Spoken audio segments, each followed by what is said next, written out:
Good evening, everyone, and welcome to Southern Virginia University basketball. A rare Friday night ball game. Jim Bresnahan, Mike Harmon here from the Night Sports Arena from the barn, getting ready to bring you Southern Virginia University men's action as they get ready to take on Apprentice. Mike, a game that was supposed to be played on Thursday, but has been shifted forward 24 hours because of the cold temperatures, which are still with us, by the way. Still with us, and more precipitation on the way. Well, yeah, I mean, it was the cold temperatures last night, and now, of course, tomorrow we got St. Mary's a doubleheader coming up on Saturday for both the men and the women, and we've got, I don't know, it depends who you listen to, 4 to 12 inches of snow coming. So yeah, there's definitely snow coming.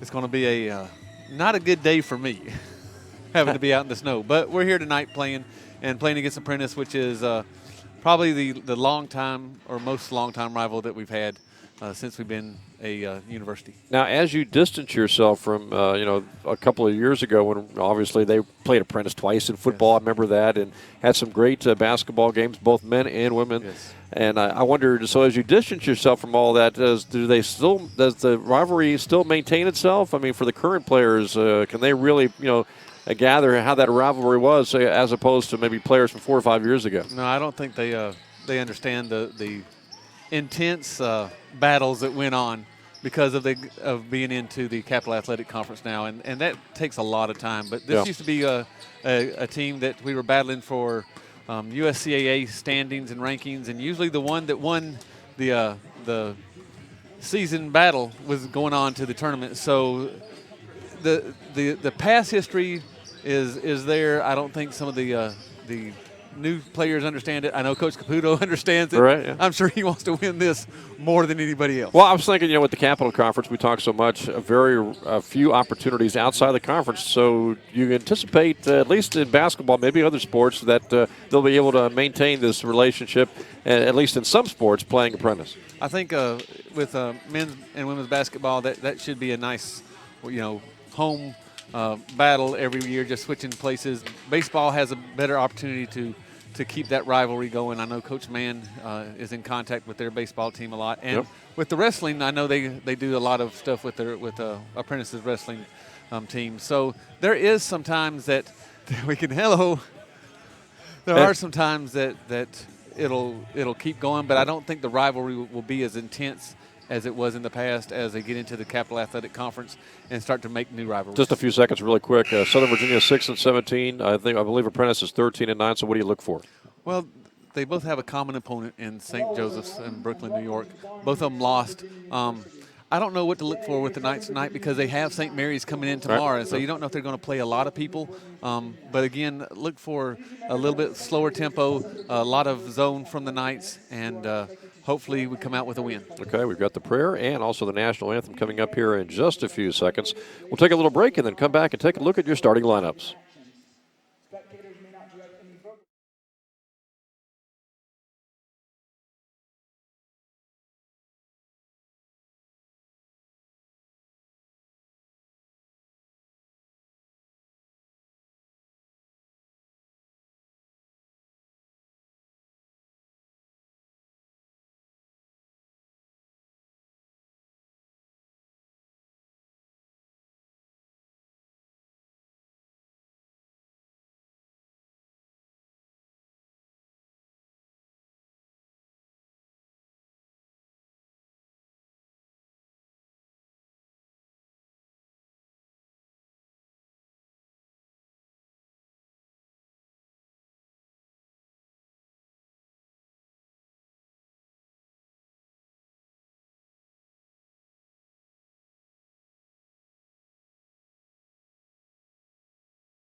Welcome back here to the Knight Sports Arena, getting ready for Apprentice and Southern Virginia. Quick check of the starting lineups. First of all, for the Apprentice Builders, at one guard slot, it'll be a 6'4" sophomore, Jordan Wright, and he'll be joined by a 5'8" senior, Johnny Farabee. Jay Melendez is a 6'4" junior. He'll be starting at a guard forward slot. Also starting at a guard slot, a freshman, DeAndre DeMille, and at center, it'll be the 6'9" senior, and that is Jamal Curry. Curry, very big, 6'9". Yeah, it's be one of the bigger centers that the Knights have played against height-wise, but weight-wise, he's kind of thin. Still needs to fill out some. Okay, and then the starting lineups for the Southern Virginia University Knights, the men's team. We got Kyle Dragnich, the junior, at 6'2". He'll be starting tonight, along with another guard, Kevin Walker, the 6-foot shooting guard. And then up front, it's going to be David Beatty back into the starting lineup, the 6'7" junior. He'll be joined by Taylor Larson, the 6'4" freshman, and the center, the 6'6" freshman, Michael Neville. So David Beatty back into the starting lineup. Of course, we didn't see him last Saturday against Mary Washington on Wednesday. Only played 13 minutes. Yeah, well, there again, a lot of speculation that we could do, but we'll just be non-speculative and just say that he's starting tonight, and we'll see how things go. Again, playing St. Mary's tomorrow, the #1 team in the Capital Athletic Conference. I'm sure that tonight we may see a lot of players try to keep the Knights fresh for tomorrow's game. And speaking of which, as we mentioned it briefly, the men lost it to Mary Washington on Wednesday, battled pretty hard. The women really took it on the chin. I believe they ended up losing their game by 38 points. Yeah, that was a finely tuned Mary Washington women's basketball team that really found their mark and was shot over 50% from the field in that game. Another game that happened that night was Salisbury and Marymount, and Salisbury finally went down. Marymount beat them by about 4 points. Yep. So anybody can beat anybody in this conference on any given night. And that's another reason they really want to get this doubleheader in on Saturday against St. Mary's, Southern Virginia. At the women's contest, St. Mary's really needs a victory. There are 3 teams. Wesley is another one, I guess, along with St. Mary's and York, all at 7 and 10, all battling for, I guess, basically the fifth and slick slot in the conference, because only the top 6 make it, and one of those 3 will not make it. Yeah, if they all win or they all lose, they'll go to head-to-head. So tomorrow's game is really important on the women's side. Both teams missing their early opportunities here. Apprentice with the basketball, all the way, driving up and in by DeAndre DeMille. Yeah, and so the Builders are on top first.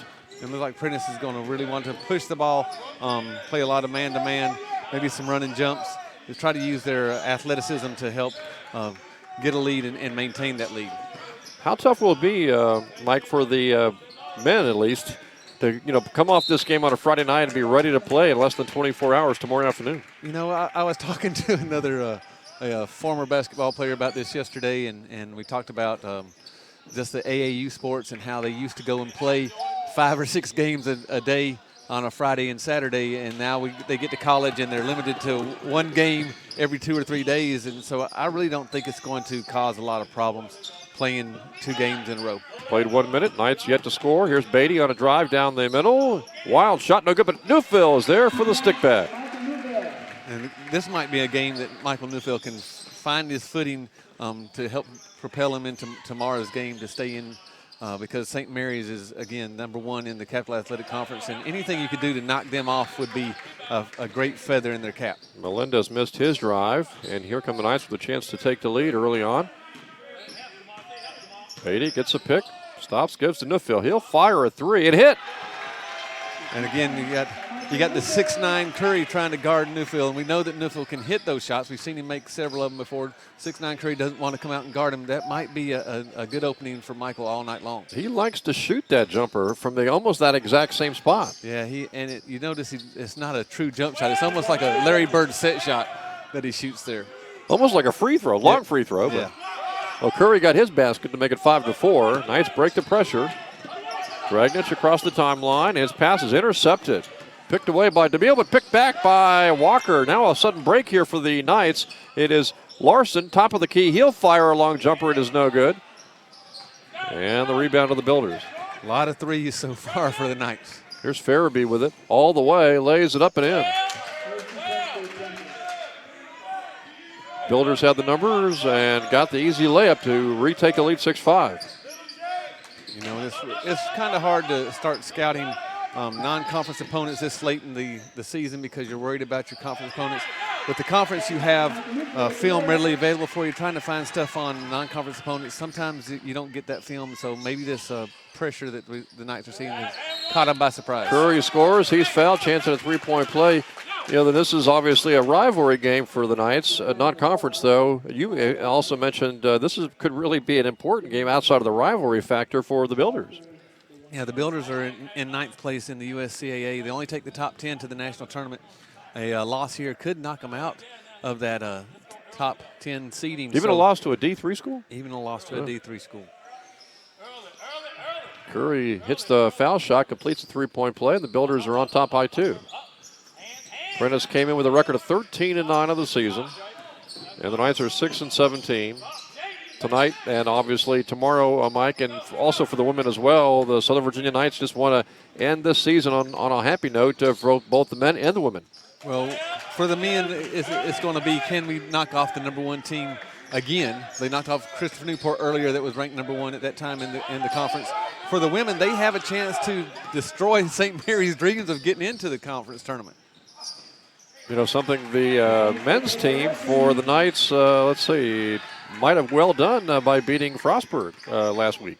Yeah, that's because right now, the top 6 for the men, Frostburg would be on the outside looking in by a game from Mary Washington. And we talked about this earlier on in the year that when they were statistically eliminated, foul on Kyle there. Push off, the back. Trying to grab the rebound. When they were statistically eliminated, we were talking about what do they have to play for. And again, it's can you knock people out of the tournament?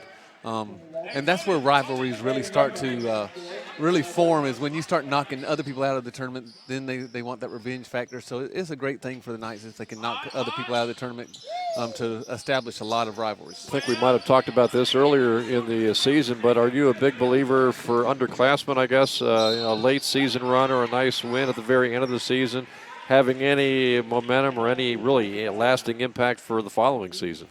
I think it's only psychological. No. If you end the season on a good note, then you're coming into the beginning of the next season with that same upbeat. But again, once you've been out of basketball for 8 months and then you get ready to start back again, you're always excited. You're not really thinking about that last game. You're not really thinking probably about can't that remember that last game. Well, some people can.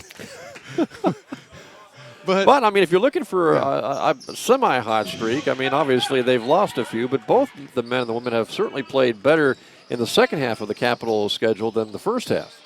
Well, that's a great thing for them. But next year, you know, the teams will have different players. Seniors will graduate. Right. For the Knights, you only have 2 or 3 that's going to graduate, and 2 of them have been on the sidelines for the majority of the year.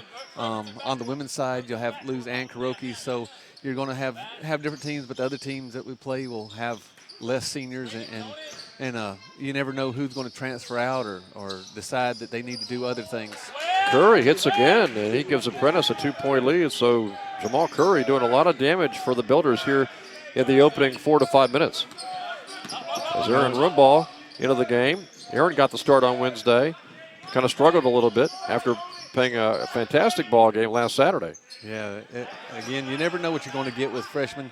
And like I said, they're not really freshmen now, but, you know, once you start mixing up your lineup daily, it's kind of unsettling for some of the players. Here's a jumper by Beatty out of the corner, too strong. Rebound, Apprentice. You know, as DeAndre down, DeMille gets it. It'd be nice to see the Knights really attack this zone that Apprentice is thrown up there. Here's Rumball stealing away the pass on the alley-oop. Gets it over to Walker. Nice drop for Beatty. He's fouled from behind, and Beatty will go to the foul line to shoot 2. Good. Of course, the senior night, senior day tomorrow coming up. As you mentioned, Ann Kuroki for the women. She'll be honored. At least Preston Eaton and Wes Evans, who obviously had disappointing ends to their careers, will be honored on Sunday or on Saturday as well. And I think they'll also be honoring Kyle Dragnich, Yep. who's be losing out the rest of his eligibility. Again, one of those issues like Preston, had too many seasons underneath his belt, so he's really a senior this year. So all 3 will be honored. Yep. All 3 will be honored. And it's going to be interesting to see how they move forward without. We've seen this in the second half of the season, obviously, without Preston Eaton and Wes Evans. And really interesting to see how the women are going to get by next season without Ann Kuroki, who's just been a stalwart as far as a leader is concerned. Yeah, she's really been the glue for them, not only with the senior leadership, but her play has just been outstanding the last couple games. Great block by the Knights. Knights still on defense, down by only one right now to Apprentice. Melendez drops it off down low to Walton. His hook shot is an air ball, and the rebound to Thornton is into the game, Cal Thornton. Knights only trail by one here in the first half. I guess the plan is for St. Mary's out of Maryland to come down tomorrow and try to beat the snow into Buena Vista, and then I guess stay overnight if they need to. I think they probably are even coming down tonight. Which would make a lot of sense. Yeah, they'll probably get here late tonight. Make sure that they stayed in school all day. Probably left when when their practice time was to get down here tonight to hopefully get the game done and over with before the snow really sets in hard and heavy. Not really sure what other games in the Capital Conference might be threatened by the snow coming up on Saturday. Yeah. But, I mean, for those that are, I mean, it's really difficult to cancel because I believe the Capital Tournament is supposed to start on Tuesday. Yeah, they won't cancel it. They'll probably postpone it either to maybe Sunday or Monday at the latest. Yeah, you don't see too many Sunday games. Well, no, you don't see too many Sunday games. When we joined the Capital Athletic Conference, one of the conditions was, along with the NCAA, that we wouldn't play on Sundays at all because of religious beliefs. The Capital Athletic Conference was great, said, yeah, we love it. I know that there's some other basketball coaches that are really happy about that because they get that one day off. Right. But if push comes to shove for some of the other teams, they will play on Sunday just to get the game in to get the seedings right for the tournament. 1 point lead for Apprentice, 12 on the shot clock. Jumper out by Farabee is no good, but a rebound comes away to Apprentice. And we got a travel call on Cameron Perry of the Builders. And we talked about this being a rivalry game. This is the 32nd time that the men have played each other. Apprentice leads the rivalry 16-15. So a night win tonight could even up the series. Good rivalry too in women's sports. Used to be at least when they were playing. Yeah, it was a lot of mutual respect. We hated each other out on the floor. But I can still recall that great game that Apprentice had with Southern Virginia just 2 years ago when you had we're down to 7 players, and men were having some big wins as early on when you were trying to really work at the 7-player, rotation, having those big home wins against Apprentice and VUL. Yeah, that was a testament to the girls because they knew coming back into the season that they were going to be down to that many players, and so when they got here on campus, they actually did some extra conditioning on their own during the mornings and afternoons. So it was really just a joy to watch them take up the challenge. Hey, Mike, Austin Wood is into the game. He's in pretty early. Usually here in the last about a month or a month and a half, he's been playing pretty much late in the second half as the pass comes to Langford, and his shot rims up, and a tip-up up and in by Walker. Yeah, and we talked about this. Maybe we'll see more players be used more liberally during this game. Again, trying to save some of this energy for St. Mary's tomorrow. Here's Zastro with a three-pointer, and he hits. Zach Zastro from outside banks home a long three. He is a senior, and he has just given Apprentice a 4-point lead. Langford back the other way. Nice pass down low to Thornton. Thornton almost lost the ball. And almost walks with it, gets it over to Rumbaugh. And now Walker's open for a three, and he hits. And we've seen Kevin Walker really carry a team by himself several times this season. Pass inside to Walton, and Tony Walton is able to score for Apprentice. Walton pretty big too. He's 6'3", well built inside. Nice no-look pass by Rumbaugh, and he hits Thornton for an easy bucket. What a pass by Aaron. And the pressure that Apprentice is putting on the Knights really didn't seem to be affecting them too much. Zastro drops it off for Walton. He can't hit. Rebound Thornton. Knights can take the lead if they can hit a basket. Wood on the break. And we've seen Kel Thornton just really blossom over the last 2 or 3 weeks. from hardly playing at all to just being a major contributor when Michael Newfield's been in foul trouble. So you look ahead to next year. There's an offensive foul called on Walker. I guess they're going to say he lowered his shoulder. And obviously, Walker didn't like that call too much. So when you look ahead to next season, returning players, it's hard to judge, as you mentioned, from season to season, actually who's going to come back, no matter what class they are. But if everybody comes back that is eligible to come back, how do you size things up? Where are the biggest needs for the men's team? Where are the strengths, maybe?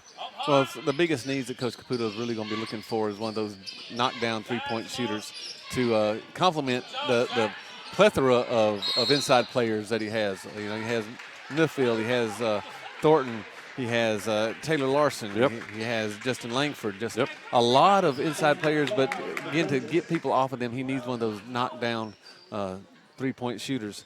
And then with everybody else coming back, it's just the development that we've seen through this season just continues on. So Kevin Walker comes back. I think they're going to be well with the point guard. We've seen Austin Wood really develop, Aaron Rumbaugh develop. So of course, you got a Cody Hosier who's a good three-point threat, but is he looking for somebody who's maybe a little taller and stronger, perhaps like a 6'2", 6'3" three-point shooter? Yeah, probably a little bit taller of a three-point shooter that someone won't affect his jump shot as much. Here's a fast break for the Knights ahead to Rumbaugh. Woods passed a little too strong. Rumbaugh tries to save it, and Apprentice thought they had saved it, but they stepped on the end line. So it's going to be Southern Virginia basketball. Knights continue to trail here, only by one, though. And this has been a very fast-paced game. Not a lot of fouls called, not a lot of cheap fouls being committed by either team. And that pace probably favors more Apprentice than it does the Knights. Walker inbounding to Langford. Let's see if the Knights can retake the lead here. Here's Wood open. Doesn't take the jump shot. Gives up the dribble. He's triple teamed. And a foul's called on Apprentice. Boy, they really bailed out Wood that time because it looked like on the far left side he had a good look at a three-pointer but didn't really look for his shot, then went into the lane or tried to, and then gave up the dribble, Mike, and got triple teamed. Yeah, once you pick up your dribble and you don't have a pass already in front of you, Apprentice is very athletic and can come back and really take give some pressure to you. But that's who we need to. That's what we need to see. Those three-point shooters hit those shots when they're wide open. Here's Walker near the foul line. Nice pass to Thornton. Oh, the shot is blocked. Good block by the Builders. Yeah, Curry is an eraser there. So Thornton's either going to have to go up for a little jump shot and bank it off or go to the other side of the rim. Knights on the break really don't have the numbers. Wood all the way. He puts it up and left it short. And a timeout is taken by Apprentice. And so 9:42 to go, and it's a one-point lead for the Builders. And that may not have been the best shot for Woods. We've seen the Knights when they're at their best, they're running their offense and they're getting the ball inside and creating contact or getting a nice little 4 to really no-foot jump shots right there at the rim. When they start trying to get fast and match pace, especially with someone like Apprentice, they're just not at their best. Hey, Mike, you look ahead to the Capital Tournament for the men now. Same areas as, again, we mentioned the top team in the Capital Conference. They've already solidified first place, 15-2 right now, followed by Salisbury 13-4, Marymount and Newport at 12-5, and then Wesley at 9-8, Mary Washington 7-10. Who do you like right now in the men's tournament? I'd go with either St. Mary's or even Christopher Newport. Christopher Newport's a very good team, very young team this year, but they've really been coming on lately. Even though the Knights beat them a few weeks ago. So. If they try to live and die by the three-point shot and their three-point shots aren't falling like they weren't here, then it's going to be very quick for an out for Christopher Newport. And when you look at it, I mean, the Knights play St. Mary's tomorrow. They've done pretty well against some of the top teams. They have. Almost beat Marymount, probably should have beat Marymount, and again beat Christopher Newport. Yeah, when Marymount came here, there was it was a very close game and could have gone either way. And that's one that I know Coach Caputo wishes that he could have back. Knights with a turnover. Here comes Farabee all the way, and too strong, and a block is called. Foul against Wood is going to be the call. Both teams are shooting over 40%, which is a fair percentage. Again, though, not a lot of free throw attempts so far in this game. Only one for the Apprentice Builders, and they're 1 for 1, 4 for the Knights, and they're 3 for 4. So, again, attacking the basket would be more beneficial to the Knights. And Nuffield and Walker each have 7, so that's 14, Mike, of the 19 total points the Knights have. And here comes Jordan McGuigan in. Had a huge night on Wednesday against St. Mary's. Was the leading scorer with 13. And right now, the Builders, who have a 2-point lead after that made free throw, they're led in scoring by Curry. He has got 9. He's got 9 of the 21 points. Yeah, Curry's very nice touch from the field. About to Nuffield with a 3. Shot. That's not his spot, but he missed it. His spot. But he was able to grab the rebound, and then he walked with the ball. Yeah, his spot is that dead on. Top of the key. Top of the key. So, again, if they could run some stuff, it doesn't look like Curry wants to come out and challenge him there. So get him to the top of the key there where he feels more comfortable and confident. Curry is 4 out of 5 shooting in this first half. And again, he's got 9 points to lead all scorers. Here's a pass down low. And the shot, a scoop shot, is no good. A foul called on Southern Virginia as Jordan Wright will go to the foul line for the Apprentice Builders. You know, it seems like Apprentice is just playing with a little bit more gusto because they have a lot more riding on this game than the Knights do. And so, you know, they're I still really can't believe they would drop them, losing to a D3 school, though.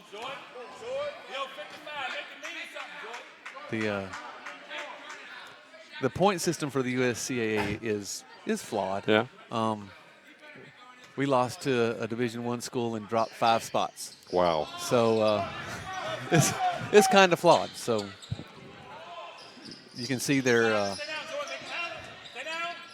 wanting to win this one and stay at that top 10 level. Beatty tries to get it over to Wood, and Wood tries to sneak it over to Nuffield and throws it away. Tough pass to make, trying to get that ball to Nuffield. A very tough pass to make. So Walker checks in, and Wood will sit down. And Mosley's out there right now, along with McGuigan, also Beatty, and, of course, Nuffield. 3-point lead right now for the Builders, 22-19. So the Virginia has remained close, just not able to take the lead. And Builders work it down to DeMille. Now Farabee, left corner jumper, no good, but there's Curry grabbing the rebound, knocking it back outside. And the pass is not too strong. Builders still have it, though. Farabee's pass thrown away. Turnover for the Builders. You know, in that zone that the Knights have played for the majority of the second half of this season, does a real good job of forcing contested shots. It's just the rebounding assignments that they're still struggling with, and that was evident on that last possession. Let's get it over to Mosley. He'll break the pressure. 7:44 to go. Knights down only by 3 here. Well, you know, it's been tough for other sports to get games in this week, and here's a long 3 up and no good by the Knights. Baseball, lacrosse, you name it. Yeah, lacrosse has actually changed their games. They're down at Methodist College instead of having Methodist come up here because it's only calling for rain down there tomorrow. Curry scores again. He has now 11 points. 5-point lead for the Builders, who steal the ball from Mosley. Going to be an easy slam dunk up and in by Jay Melendez. And now it's a 7-point lead. And now the Knights will take a timeout with 7:07 to go. Yeah, anytime you dribble into a double team and then try to go behind your back, one of the defenders is going to shoot the gap. Yep. And Emmett should know better than that, trying to pass the ball off before the double team comes, or the Knights need to keep someone back behind the dribbler so he can make that pass backwards. And as you mentioned, Mike, right now it just looks like from an athletic talent standpoint and certainly from an energy standpoint, Apprentice here in this opening half at least really bringing a lot right at the Knights. Yeah, again, Apprentice has more to play for with this game. It's a berth into the national tournament, which was something that we all strive for before we got into the Capital Conference and was an NCAA Division III member. If they don't get there, their season's done. There's no chance to go on. And I know that some people that were part of that huge rivalry as we were becoming who we are now are probably sitting there yelling and screaming at the Knights. You know, you got to get going. You cannot lose to right. Apprentice. You just can't do it. But this is one of those rivalries that may start to fade off further and further into the past Right. as new rivalries are intensified as we get further and further into our Division III status. Hey, it's just like D1 sports when you change conferences. I mean, like Missouri and Nebraska, both changing conferences. You probably was a big rivalry at one point, but no longer, right? No longer. And on the women's side, you had UConn and Notre Dame in the same conference, and now they're not in the same conference, and they're not even playing but every other year now. So, by the way, I mean the men's. I mean for Southern Virginia, I know they're 3 games behind the teams. Mary Washington essentially that has a shot at making the tournament. And when you look at all the close losses the Knights had, both really home and away, they're not that far away.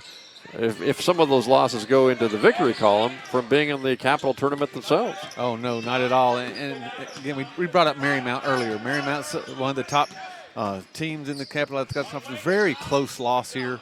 Close loss on the road against Harrisburg. And it's one of those things that if they would have won that first game against Marymount, who knows what that would have catapulted them to, because their confidence level would have been to a point where they believed even more in each other. Especially, and again, it's I guess it's a moot point, irrelevant, if they could have had Wes Evans and Preston Eaton, and perhaps even Kaleo Emanuela. Yeah, well, those 3 were a big part of the team makeup at the beginning of the season. Beatty misses, but the Knights were able to grab the rebound. They were big parts at the beginning of the season, and once you start having to, again, juggle your lineup so many times like Coach Caputo has had to do, you just don't know what's going to happen. So a nice set lineup is always good for continuity's sake. And it's going to be impossible for anybody to ever speculate if you've got Eaton, Evans, and Manuela, how they would do in some of those close losses. Would they have been enough to push the Knights from the loss into the victory column? Exactly. It's that what if double dribble. Double dribble is the call on Jordan Wright. But we can play the what-if game all night long, and I know Coach Caputo and his staff has played that what-if game all season long. But, again, the Knights are really set up. If all these kids come back, except for the seniors that they have, if they all come back, Coach Caputo brings in another point guard to help spell Kevin Walker, a knockdown three-point shooter that rivals the Jacobson boys, and even the Pendleton brothers that were here. Yeah. If they can find that type of knockdown three-point shooters, they are really set up really well for the Capital Athletic Conference. Along with the women, they're really set up. They needed a backup point guard for Belliston. They need another knockdown three-point shooter. A small forward would be really great to have to take Kuroki's spot, and then 1 or 2 more post players to give some beef up front. Not that we don't have a lot of post players. We just don't have that. After Crystal, there's no one that's really an intimidator there. Now for the men, for the current players coming back, which ones really have to maybe change their style a little bit or maybe add some more weight? I mean, Michael Newfield, are they really wanting him at center or would they prefer him to be power forward maybe? He's McGuigan, it's a 3. So there's a 28-22 deficit now, just 6-point deficit for the Knights. In Michael's mind, I'm sure he's a shooting guard. Yeah. But they really want him to be more of a power forward center, just be one of those interchangeable parts. Beatty battles Curry, knocks the ball, and then there's a foul on Beatty. Hard foul, too. I think Melendez was the one who got fouled and didn't like it too much. Yeah, Beatty came down across his head and then pushed him down. There's no real call for that at all. We might even see David come out of the game. Technical foul on him. Yeah. So.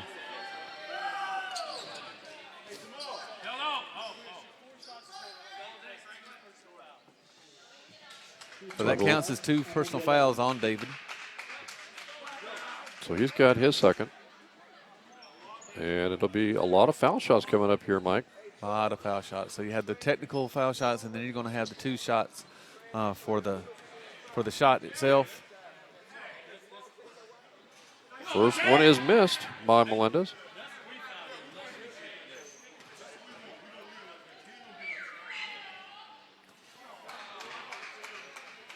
Next the second, 7-point lead now.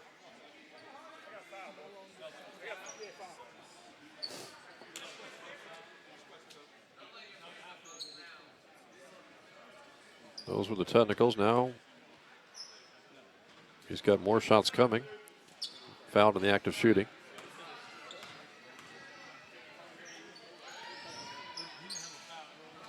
Two out of 3 so far. And one more.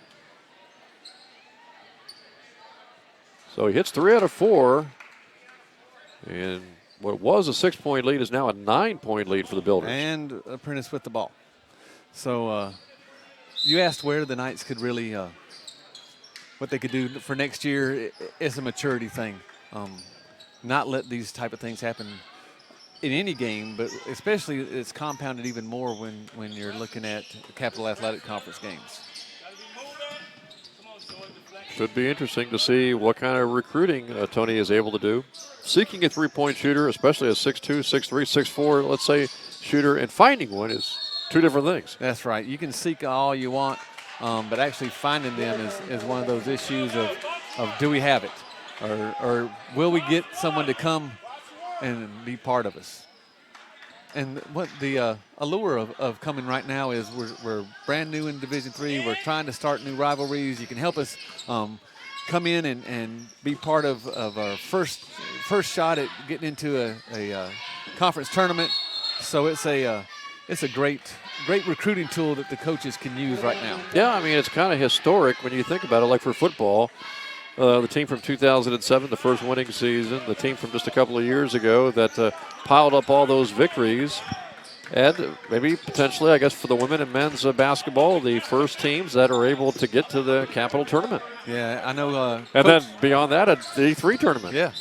I know Coach Lee is using that as part of her recruiting right now. They are the first team from Southern Virginia to get into the Capital Athletic Conference tournaments. They were even seeded second. So she's using that now as come and help us get to that first seed, get into the finals, get to the NCAA tournament like you talked about. For lacrosse right now, it's come and play against the best lacrosse conference in the nation. As you mentioned, it's no picnic playing Salisbury. No picnic playing Salisbury, and they're a little ticked off right now because they're only picked third in the nation. Unbelievable. So it's one of those conferences. Again, if we look at baseball, come play Salisbury, who is ranked number 18th in the nation. Boys, and Apprentice really ran that break to perfection with Farabee hitting Melendez after McGuigan missed the jump shot. You know, and Apprentice has always been very athletic and been able to really use their athleticism to their benefit, run the fast break a lot. We see them press a lot, and that's both on the men and women's side. So, Mike, this is really a dangerous point here for Southern Virginia, down by 11 as we close in on halftime. Yeah, this is not where the Knights want to be, and we talked about this earlier. You need to go into halftime when you're at home, either up or down by single digits. And the Builders are able to take the ball away from Southern Virginia. So now the Builders have an 11-point lead in the basketball. And there's a steal by Larson. Boy, for Southern Virginia, you really would like to get this down to maybe 4 or 6 by halftime, obviously. Jump shot, good by McGuigan from the baseline. He's got 5. You know, and Jordan might be one of the players that develops really nicely over the year. A lot of practices that he's been in. Now he's starting to get some game time, get into the weight room a little bit over the summertime, become a little bit stronger. He might be one of these players that is going to really help the Knights next year as he blossoms. Another turnover. Southern Virginia turns it over as Rumball checks back in. You know, and the Knights really have fallen into the pace of the Apprentice Builders. Apprentice wants to get up and down the floor. They want to fast break, score off the fast break. The Knights team right now is built to score in a half-court setting, and they're getting sucked into the running game. Yeah, the turnovers are starting to really pile up now, too. Yes, they are. And a lot of them are unforced turnovers. That's the problem, Jim, the unforced turnovers. Here's a jumper by Melendez out of the corner, no good. Nice rebound by Walker, fast break Knights. Dragnich with it now, all the way, spin, up and in. So the Knights back to within single digits now, only down by 9. Foul called away from the ball on Michael Newfield. Fouling Curry. That will send Curry to the foul line. 1-1 now. Thornton's going to check in. Newfield's got his second foul. He's going to come out. Curry, who's been really a magnificent player for Apprentice here in the first half, will go to the foul line for a 1-on-1. You know, and even though Curry doesn't have a lot of bulk, he is a senior. He knows all the tricks of the trade. Apprentice plays a full schedule every year, about 30 games. So he's had almost 100 20 games underneath his belt of learning how to play and drawing these type of fouls. He missed the shot, but Cameron Perry was there for the rebound for the Builders. And now it looks like they want to take a little time off the clock here.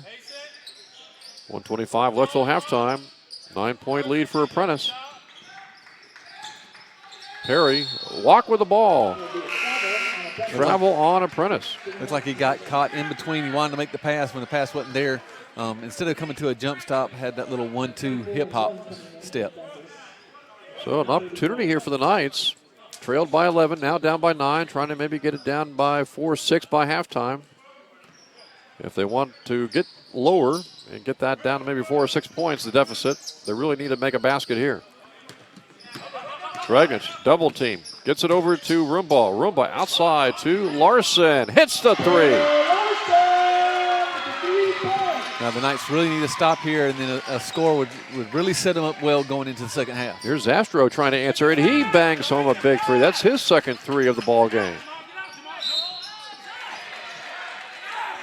And now Zastro picks up the foul. It's just the 16 foul, though, on Apprentice, so not shooting yet. No 1-1 until the next foul. Knights trail by 9 again. Now either the Knights need to score quickly or be prepared to play a long set of defense. They would love to score, get a defensive hold, and score before halftime. Here's Larson. To do that, they're going to have to hurry here. Yeah, they're not going to get a 2-for-1 unless Apprentice turns the ball over. Right now, they're just thinking about getting a basket on their own here with the shot clock down to 14. Walker trying to find an opening. Gets it over to Dragnich. Oh, and he stepped out of bounds. Ooh, big turnover for Southern Virginia. And now Apprentice with a 9-point lead. They can play for the last shot of the half, and they could possibly try with a basket to go in for double-digit lead at halftime.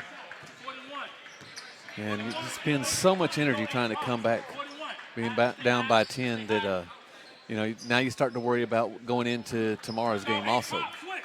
Knights have gotten the lead down to 6, but a Zastro 3, his second 3 of the ball game, pushed the lead back to 9, and now Zastro going to fire another 3, and he hits Zach Zastro, the senior, 2 big 3-pointers.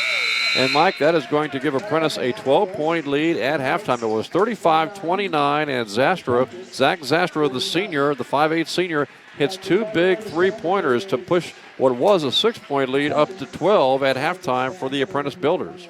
Yeah, and that was a very deep 3-point shot, too, with Aaron Roombod. Right in his face. Giving some pressure. So, the Knights, again, have kind of gotten they've got sucked into a running game with the Apprentice Builders, which is something that you don't want to do. As we've watched the Knights this season, they're at their best when they come down, set up their offense, run it through, get the ball inside, and attack from inside out. So now they're down by 12. They obviously would like to not get sucked into that running game, but down by 12, they don't have any options, do they? Well, yeah, plenty of time in the second half. 20 minutes to go. You start playing it by 5 minutes. The first 5 minutes of the game, you want to be down by only 8 points. Right. And then the next 5 minutes, down by 3. And then the last 10 minutes, you're trying to play for that lead and then pull it out. If the Knights can get the ball inside and play inside-outside or score from the inside and get Apprentice into foul trouble, which they really didn't do a good job of this first half, that's where they can score those extra points as we get into the end of the second half. Man, we've got the first half numbers before we take a break. We'll go over these really quick. A 24-12 rebounding edge for Apprentice. Yeah, that's again, I don't know what to say about that. That's almost unexcusable for the Knights. Again, they're playing the zone. I know that when you play a zone, you have a hard time with your rebounding assignments, but they've been playing the zone now for this last half of the season. So Apprentice is just outplaying them right now. Apprentice 16 of 32, 50% shooting, 3 of 8 from three-point range, 6 of 10 from the foul line. The Knights 11 of 29 shooting, 38%, 4 of 11 from three-point range, 3 of 4 from the foul line. So the Builders had 10 foul shots taken and just 4 foul shots taken by the Knights. And because the Knights are settling for outside shots and not really trying to force the issue of going to the basket and using their it looks like to me superior strength on the inside. Right. Knights were led in scoring in that first half by Neufville and Walker. Each had 7.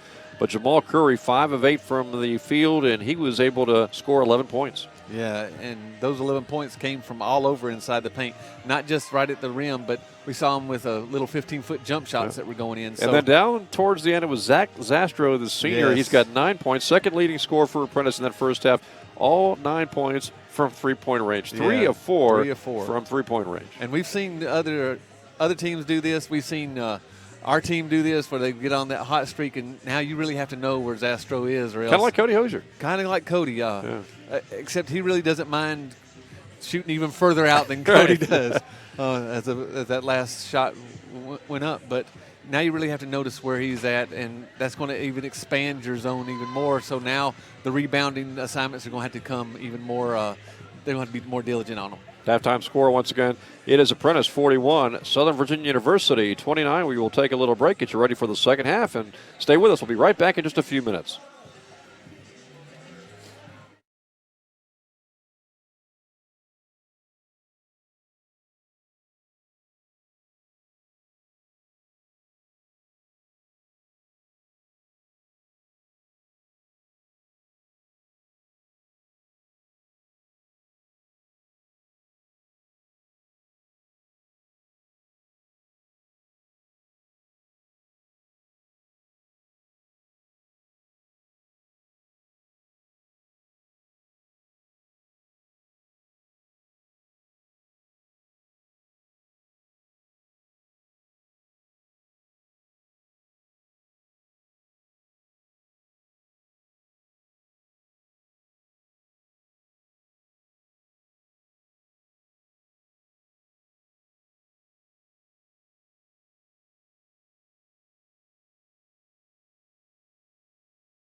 Jim Resnihan, Mike Harmon, we are back here at the Barn, the Night Sports Arena, getting ready for second half action in this non-conference game, men's game tonight. It is Apprentice leading Southern Virginia at halftime. Mike, 41-29. The Knights trailed almost the entire first half, got it down to 6 points, 35-29, trying to close the gap before halftime. And Zastro, the three-point shooting threat for Apprentice, was able to nail 2 long three-pointers to boost what was a 6-point lead up to 12 here at halftime. Yeah, and that kind of took some more wind out of the Knights' sails. They just looked kind of disinterested tonight. Again, Apprentice comes in with a little bit more to play for. The Knights are maybe thinking, we got St. Mary's, who's #1 in the Capital Athletic Conference, coming in tomorrow, and we want to save some legs for them.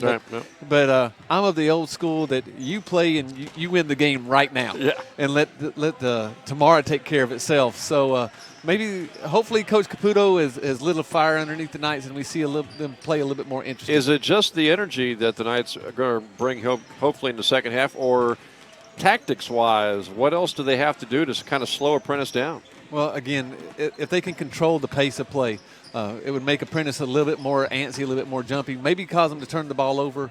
They cannot get out rebound in that first half, 24-12, and they expect to make a comeback off. No, not at all. You're going to have to own every rebound. You force contest shots and then go rebound the ball. And on the offensive end, we're going to see some more offensive rebounds from the Knights, who have a not a size advantage because of the 6'9" Curry, but they have a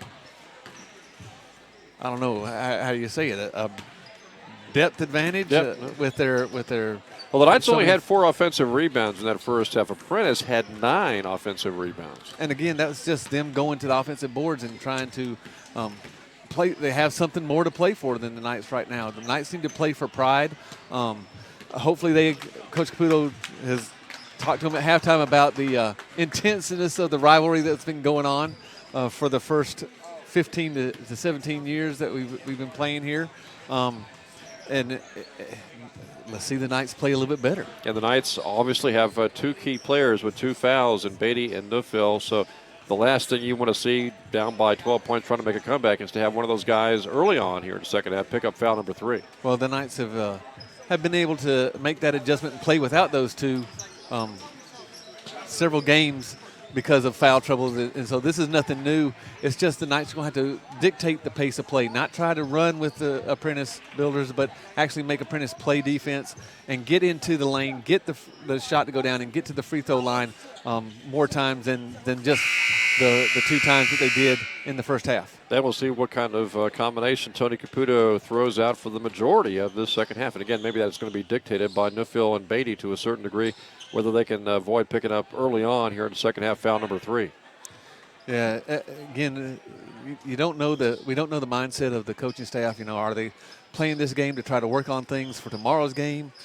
Again, I'm of the old school mindset. You play to win the game that's at hand right now. And the Knights came in 6-17 on the season. Apprentice 13-9 on the season. Knights will start the second half with the basketball. And they go down low, and the shot up and in by Dragic. Good start. 10-point deficit now. And except for Curry, the Knights have an advantage height-wise and I think strength-wise. And a steal. Nice defense by Neufville to knock that pass away. Here is Larson firing a 3, and he hits. And the Knights have a 5-0 run to start the second half, and they've closed it already down to 7 points. Curry down low against Neufville's foul, and there's Neufville picking up foul number 3. So he's got his 3rd foul less than a minute into the second half after the Knights had a nice 5-0 run. And I know that you want to contest the shots, but when you have those 2 fouls, your chest has to go out, your arms have to go back behind your head to show the referees you're not breaking the plane. Especially when you're giving away 3 inches. Curry 6'9", Neufville 6'6". So we'll see Cale Thornton check in right now. Yep, Thornton check in. We've seen Cale play really well the past couple games, so it's not a letdown to have him come into the game. You lose a little bit of 3-point shooting from the top of the key, but Cale's a little bit more beefy in the waist and in the shoulders. Second shot is good. So 1 out of 2 for Curry, who has 12 points. 8-point ball game, 42-34. Apprentice with the pressure. Beatty across the timeline. Guarded closely by Melendez. I wonder if Melendez remembers that first half interaction with Beatty. And we got a foul on Apprentice. And it's nice to see the Knights in a little bit more attack mode. If someone's going to press you full court, you have to try to make them pay for it. Not by really taking a quick shot, but by attacking the lane area. And the Knights certainly playing with a lot more energy here early on here in this first minute of this second half. Beatty with the drive, scores! Knights back to within 6 at 42-36 now. Curry is fouled by Larson from behind. You know, and Curry is getting such deep position in there. 2 feet in the paint. He's setting up right in front of the goal.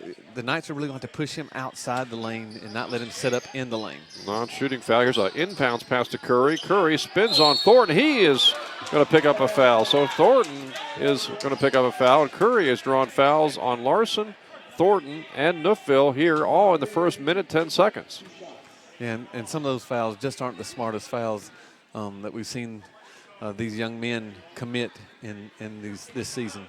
2 of those 3 fouls, shooting fouls, and the first foul shot is good by Curry, who now has 13 points. And I know Curry's been shooting well from the field, but you just want to contest the shot. Make him shoot over an extended hand, not foul him, because that'll get a shooter really going from the free throw line. It'll get that stroke grooved. Curry's second shot is good. So he's got 3 out of 4 from the foul line here in the second half, and it's an 8-point ball game. Apprentice with the pressure, pass to Thornton. Thornton back to Walker. Here's a 3, too strong. And the rebound to Apprentice.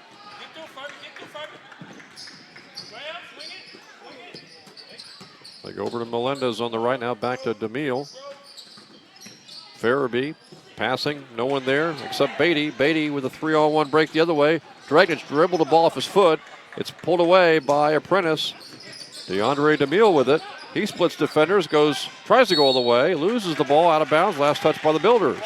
Wow, and just I almost want to say a comedy of errors. Use some of our liberal arts education here, but 2 turnovers in a row, monkey see, monkey do type of things, and this is not going to help the Knights get back into the game by making those unforced turnovers. Knights get it across the timeline. It's Beatty with it. Cross-court pass to Dragic, just barely got there. Dragic tries to drop that pass to Thornton. He couldn't handle it. Out of bounds, last touch by the Builders. But again, the good news is the Knights are trying to attack that paint area, the lane, and hopefully get some of the Builders in foul trouble. Thornton gets the inbounds. Shot clock 15 right now. Larson to Walker. Running jump shot. Left it short. And the Builders with an 8-point lead in the ball.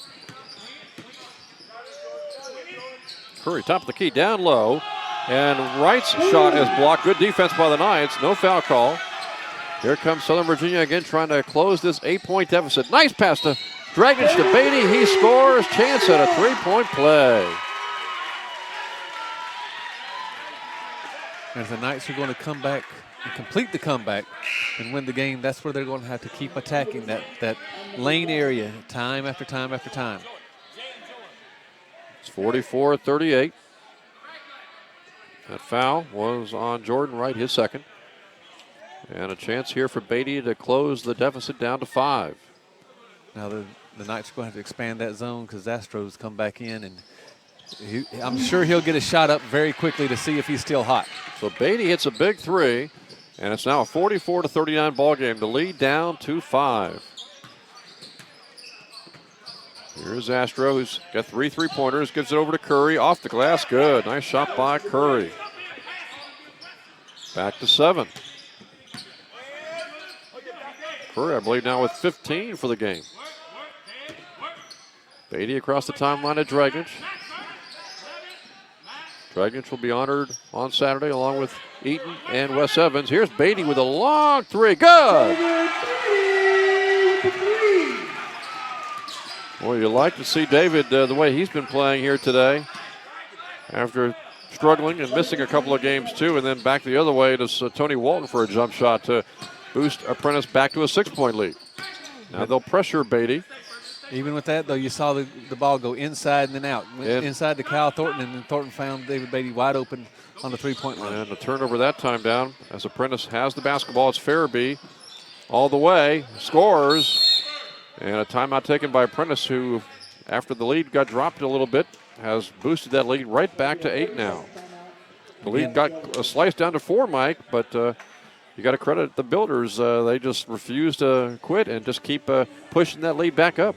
And the Knights are helping them out by not taking care of the ball. We saw them have a chance to come down and keep the lead down to the 4 to 6 point lead, and turn over the ball in that last area they're uncontrolled. So they do a lot of good things, getting the ball into the lane, attack, and then they go away from what has been working. So again, nice timeout for the Knights. I know the Apprentice called it, but it's a nice timeout that the Knights can use to reassess, and Coach Caputo can reinforce, hey, we need to get the ball back into the lane. So the Builders really, again, they've got Curry inside, Zastro outside, and a lot of good athletes who can drive the paint. So they got a lot of options on offense. They have many options on offense, and you have to kind of pick and choose who are you going to try to defend the most. Are they going to try to defend the three-point line? And if they do that, then it's going to leave Curry open on this side. If you're going to let Curry have his points and not let anybody else score, then that's going to leave the three-point line open. Beatty got it across the timeline. David gets it back. Left side. Beatty fouled. Fouled outside by DeMille. Non-shooting foul, so the Knights will take it out of bounds. Again, a lot of pick and rolls that the Knights try to put their opponents in, and as long as they keep attacking the lane, then we're going to see a lot of good things happen for the Knights. 8-point lead right now. Beatty will inbounds from the side. To Thornton, back to Beatty. He'll fire the jump shot, and it's no good. And Curry rebounds. Thornton fouls him. Not a good foul, as Thornton was trying to battle for the rebound, but unfortunately picks up the foul instead. Now he's got 2 fouls. And it wasn't a great shot by David either. Just the ball needs to go inside and come back out. You had 35 seconds on the shot clock. Make Apprentice play some defense. 8-point lead for the Builders. They led by 12 at half. Here's Zastro on a drive. Nice pass down low. Shot is no good by Walton, but he is fouled. The foul's really starting to pile up now against Southern Virginia here in the second half. You know, in the first half, it went for about 10 minutes, and both teams only had 3 fouls on them, and now we played almost 5 minutes, and the Knights are getting ready to put Apprentice into the 1-and-1. And Thornton just picked up his 3rd foul. First foul shot good. And if the Builders really hit their foul shots here in the second half, it's going to be tough for the Knights to really mount that comeback. It'll be very tough for the Knights to come back, especially with their lack of really a lot of consistent three-point shooting. Walton hit the second one. 10-point lead for the Builders. The Knights had been able to work the lead down to 4. Here's a nice pass from Walker to Thornton, and he scores to make it an 8-point ball game again. Curry the other way. Passes it to Farabee. And Larson is able to get the steal, but not able to save the ball. Goes to Zastro. Zastro triple teamed outside. DeMille, nice pass inside to Tony Walton. Boy, DeAndre DeMille, talk about a no-look pass. Amazing pass that time. Well, he had the three-point shooter, Zastro, on his side, too, so people were leaking out on him. Larson misses the 3. Knights have a couple of defenders back. Farabee doesn't see the numbers. Now he tries to go baseline, fires the jump shot, and hits. Well, Johnny Farabee hits, and suddenly it's a 12-point ball game after the Knights had gotten the lead down to 4. Dragic tries to go through traffic. Gets it down low to Thornton. His shot good. And now the Knights will take a timeout. The Knights are trying to started getting sucked into the Apprentice running game again. The Apprentice will give up 2 or 3 layups to get you running up and down the floor because they know that's where they are the best at. And if you're going to try to play their game, you'll probably lose. And how quickly things change. It was 46-42 after Beatty hit the 3, and since then, it's a 10-4 run by Apprentice. Yeah, and a lot of that has come off the back of the Knights trying to take quick shots. Quick shots lead to long rebounds, which we see the Apprentice Builders turn into easy layups. 10-point lead right now for the Builders, 56-46 with 14:37 to go. And Nufield's got 3 fouls, and Thornton's got 3 fouls for the Knights. And the Apprentice builders are really piling up the fouls on the big men from the Knights, which is what the Knights really want to do to every other team that they play, is try to accumulate those fouls. 56-46, Knights down by 10. Still plenty of time to make that comeback. But the Builders will try to improve upon that 10-point lead with this trip down. And the Knights have gone out of their zone now. They're playing more of a man-to-man. Outside, jump shot, no good by Melendez. Ball knocked out of bounds, last touch by the Knights. And those are those rebounds that the Knights really have to start to corral if they want to mount a comeback now. Especially when they forced Apprentice to really not take a good shot. Yeah, a contested three-point shot. Curry fouled by Larson.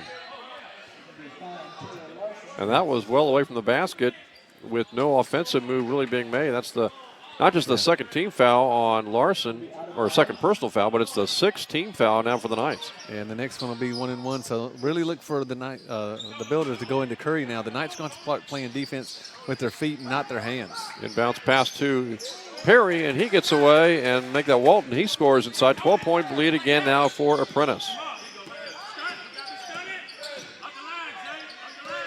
Langford is getting ready to check back in. Here is Walker, spinning shot good by Kevin Walker on the give and go. 58-48, 10-point lead again. You know, but Apprentice is right back on the attack. Good job for the Knights to get back and set up their defense.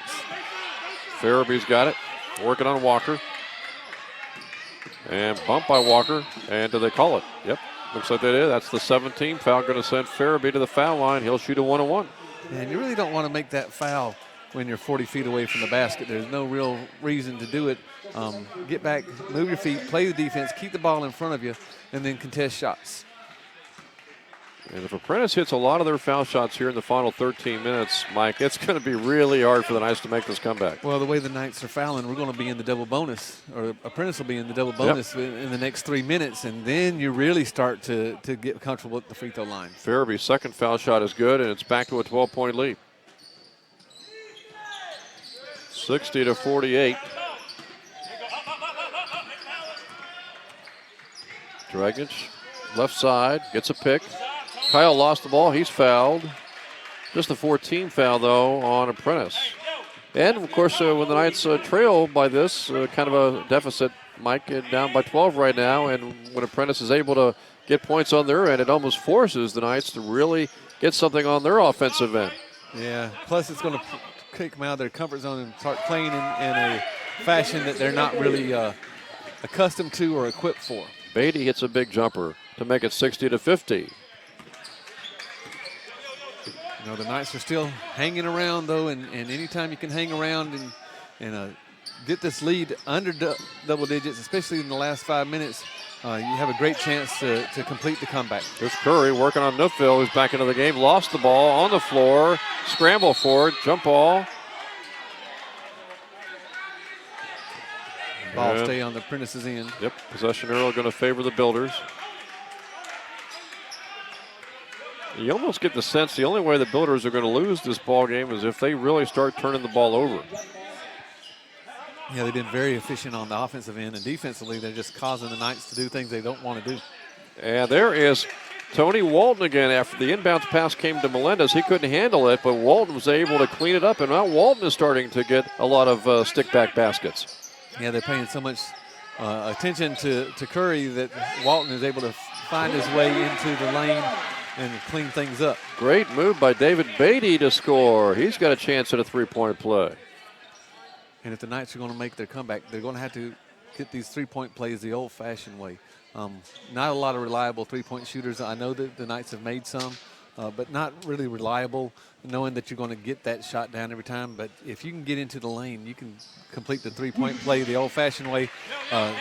Keeps the clock on your side. Beatty completing the three-point play, 62-53, Knights down by 9. Well, Beatty's having a great second half. Yeah, the Knights as a whole are all playing much better. Farabee misses the shot. Walker with the rebound.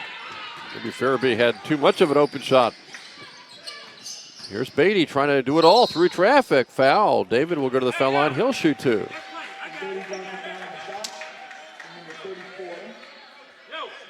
So Beatty with a couple of foul shots can get the lead down to 7 if he can hit them both. And now you got Curry out of the game, so the Knights really need to be in attack mode and go into the lane as much as possible.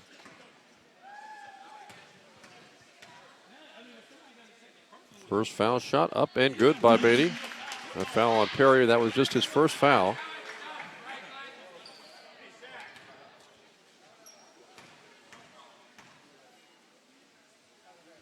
Beatty hits them both. 62-55. Now the lead is down to 7 again.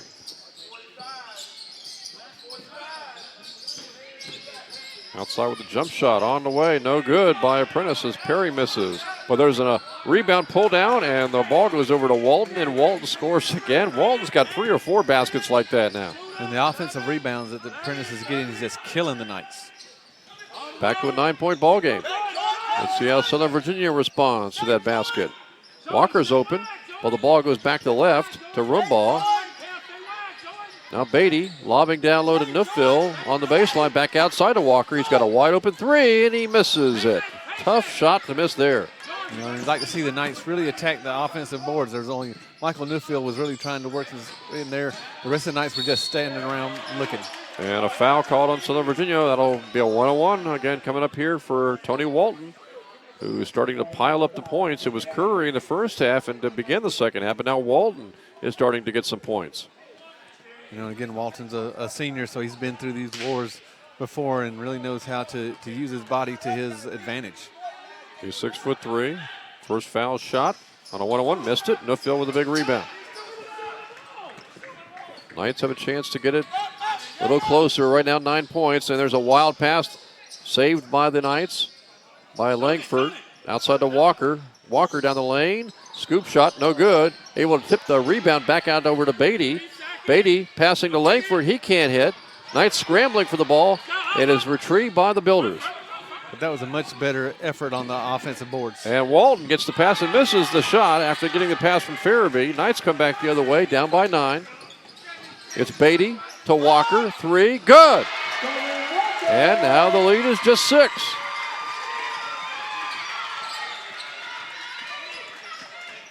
No doubt about it. A lot more energy by the Knights here in the second half as opposed to the first half. Much more. The Knights must have left their alarm clocks on snooze in that first half.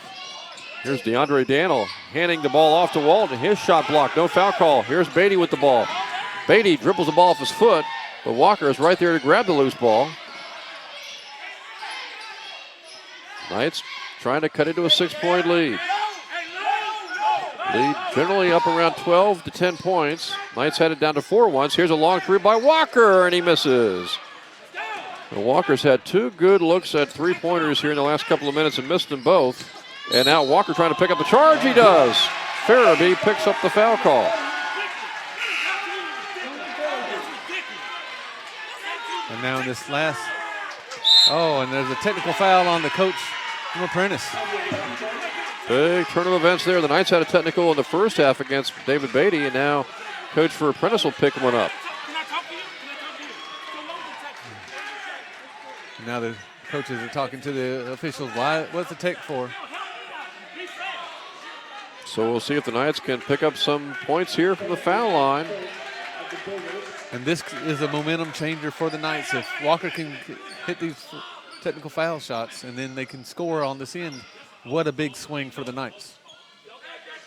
Walker's first one is up and good.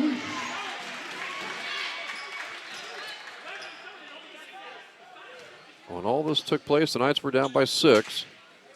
And now they are down by 4 with the ball. This could be potentially a 5-point play, Mike. Mosley's going to check in for Walker. Like I said, it'll be a great momentum swing for the Knights. Not only does it get them closer, but it might wake them up even more. They've been playing with a lot of energy. It could give them that extra little burst to get over the hump and take the lead. They got it down to 46-42. Apprentice boosted it right back up. Now they're only down by 4 again. Dragic trying to pass it down low. Langford scores, and the Knights are only down by 2 now. closest they have been since the first half. Here's DeAndre Daniel on a drive, or DeMille, and he scores. And in the foul on the Knights and a chance at a three-point play. A big response there by the Builders. Very big response. But again, we've seen the Knights starting to attack the lane with more ferocity down there and starting to get a little bit more into the game. Their pace of play is becoming more prevalent than the up and down nature of the Builders. DeMille misses the chance at a three-point play by missing the foul shot, so the lead is 4. Knights will again try to get it down to 2, maybe even down to 1 with a three-pointer. Rumball gets the pick. Back to Neufville. Now Langford lost the ball, fouled. Foul call on Apprentice. 1-on-1 coming up for Langford. And now we're going to get into the free throw shooting game for both teams. Yeah. After a relatively foul-free first half, now we're seeing a lot of fouls mount up on both teams in the second half. Here's Langford. First one on the way, good. We were talking about Apprentice maybe having to have a lot of turnovers to lose their lead. Now the question becomes is maybe who's going to do most of the fouling, and Mike, how each team will do from the foul line. Maybe the foul line is going to determine this final 9 minutes and 22 seconds. Well, it really has an opportunity to determine who's going to win the game, especially when both teams go into the double bonus. Langford got them both, and the lead is down to 2.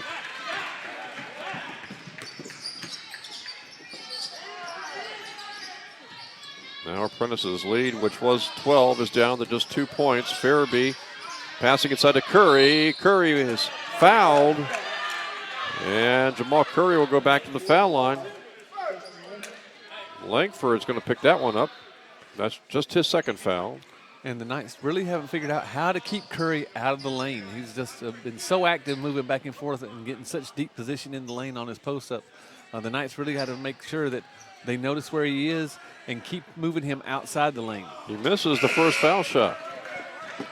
Zastro going to check back in along with Walton. For the Builders, Neufville is out and Thornton is in.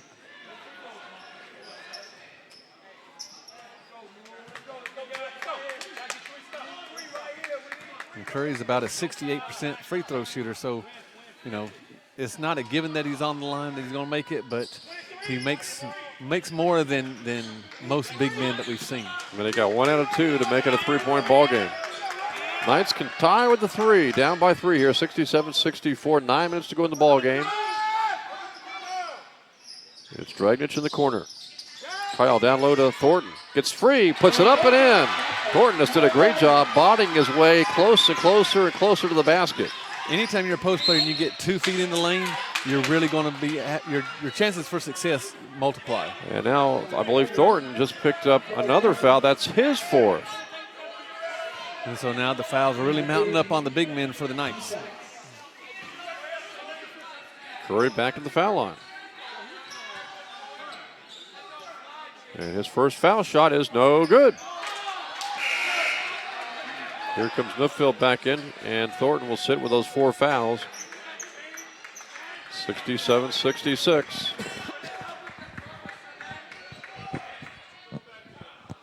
You know, and we've seen Curry manufacture these fouls over and over again. That one's too strong.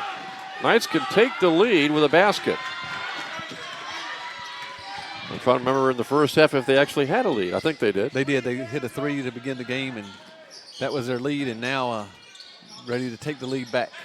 Langford to Rumball. Thought about a 3, did not take it. Rumball trying to get it down low. Travel is the call on Aaron. And again, as Aaron gets more mature in the game, anytime you give a pump fake and you get a defender up in the air, as soon as they're on the way down, you want to lean into them and go up for the shot, draw the contact, and that would have been three free throws for Aaron on that one. David Beatty checks back in. He's been a scoring machine here in the second half. Now the Knights had a chance to take the lead. Now they're going to have to play some defense to make sure they don't fall further behind than this 1-point deficit. Melendez passes to Walton. He is fouled by Neufville. So Melendez to the foul line, and Neufville has just picked up another foul. That's his fourth. So you got Thornton and Neufville, two big inside players for the Knights, each with 4 fouls now. You know, the Knights do have a lot of post players that they can run out there, but at this rate, they may not have anybody left. First foul shot by Walton is good. 2-point lead for the Builders.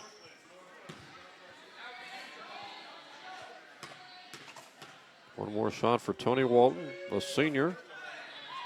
He got the second one.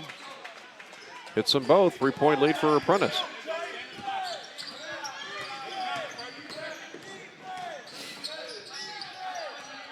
Now the Knights will try to respond after that 2 foul shots made by Walton.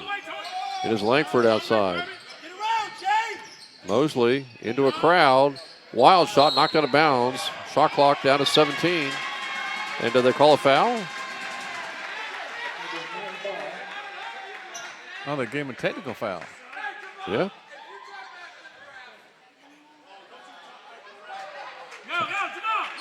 Oh, a technical foul on Curry. Curry is going to pick that one up. And it had to be something he said after the block. So Langford's going to go to the foul line. 2 technicals here in the second half on the Builders now. Langford's foul shot is no good.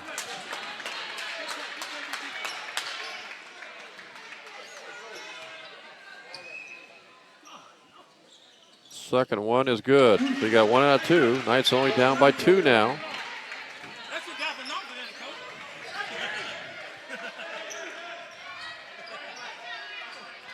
So the Knights have a chance to tie the game, or if they have a 3-point play, go up by 1. Apprentice just doesn't want to give up that lead. Here's Mosley to Beatty. Tough man-to-man defense by Apprentice. Beatty over to Langford. Fadeaway jumper, no good. Neufville grabs the rebound, and stick back good. Neufville ties the game.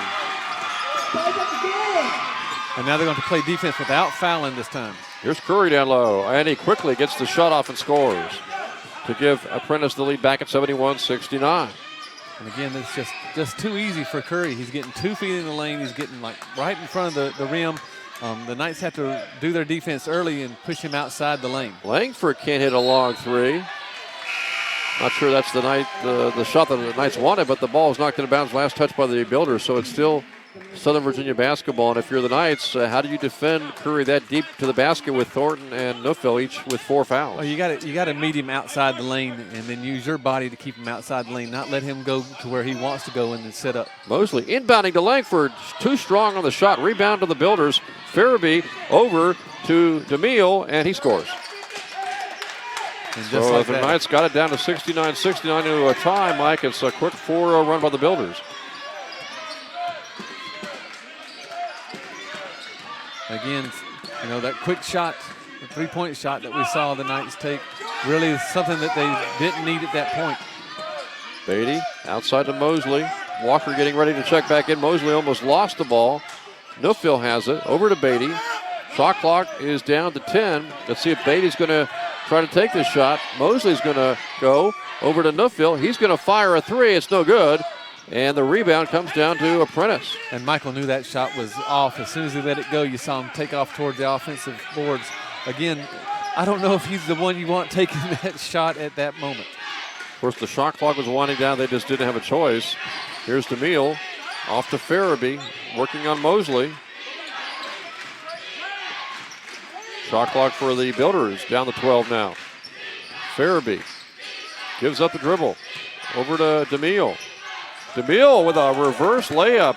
Boy, what a shot that was. And now it is a 6-point lead for the Builders. They are on a 6-0 run after the Knights tied it. That was a great body control.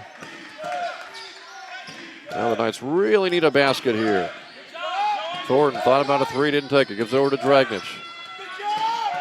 Foul outside the Neufville. They try to get to Beatty in a crowd. Beatty spins, shoots, misses. Big miss there. Knights have the offensive rebound, though. It's Mosley outside the Neufville.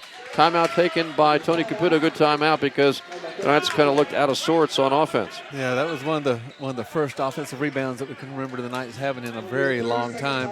Again, Coach Caputo got his team back even with Apprentice, and then Apprentice goes on that run as the Knights get, again, uncharacteristic, try to take quick threes or not attack the paint as strong as we've seen them earlier on. Maybe it's just the defense for the Builders, because I know the Knights would like to find a way to get David Beatty really involved here down the stretch, but obviously the Apprentice Builders are really watching him very closely. Yeah, again, a lot of stagnant standing around for the Knights also, which really plays into the hands of Apprentice Builders. Still a big rebounding edge right now, 36-24, Mike, for the Builders over the Knights. Yeah, and Beatty's got 16 points, 5 of 14 from the floor. Walker's got 14. And Curry leads all scorers with 19 for the Builders. Tony Walton right behind with 18. Again, Apprentice is still shooting 54% from the field. They're shooting 63% in this half. And that, a lot of that is Curry setting up right at the front of the rim, and the Knights not being able to push him out of the lane before he gets there to get set Knights up. Also fortunate, Apprentice has missed 10 foul shots. Otherwise, 6-point lead for Apprentice could be much higher. Here's Langford with the jumper, and he hits in the lane. Big basket there, 75-71. And that's where the Knights, again, they need to attack that middle of the lane every time down the floor. And Apprentice is going into their version of the four corners, trying to let some air out of the ball and cement this win. Trying to take 20, 25 seconds off the clock every trip down. Here's DeMille with a long jumper, and he hits. And now DeMille is starting to catch fire. He has 12 points for the ball game. 77-71. Builders on top again by 6. And that's just a one-on-one move that the vendors are just going to have some pride and get down into their stance and stop any type of penetration that the Builders may have. Beatty passing inside the Neufville on the baseline. Tries to work his way in, and Curry swats at the ball, knocks it away. Loose ball picked up by the Builders. DeMille across the timeline. Builders in pretty good shape here. 6-point lead in the ball. Yeah, and if the Builders can knock 25, 30 seconds off the shot clock and execute, it's going to be a very long 4 minutes for the Knights. Here's DeMille trying to split defenders, and he is going to be fouled by Dragnich, and that's going to send DeMille to the foul line to shoot 2.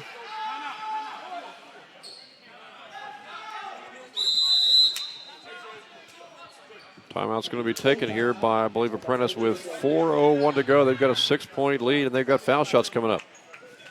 You know, and of the ones that play the most for Apprentice, Walton is their worst free throw shooter.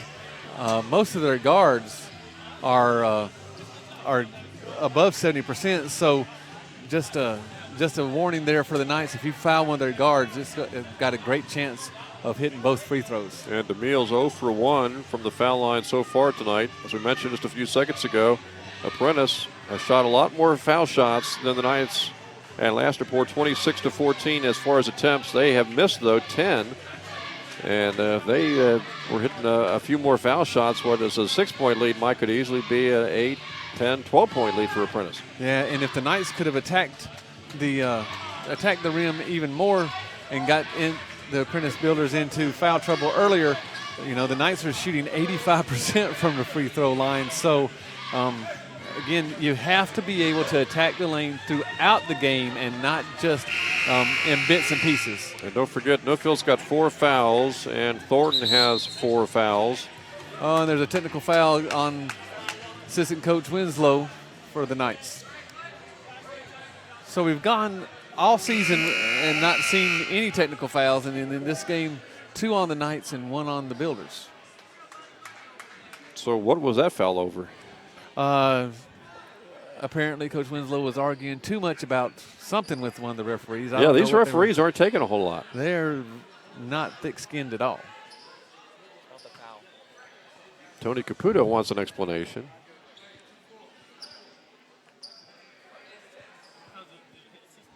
So we'll see who's going to shoot the.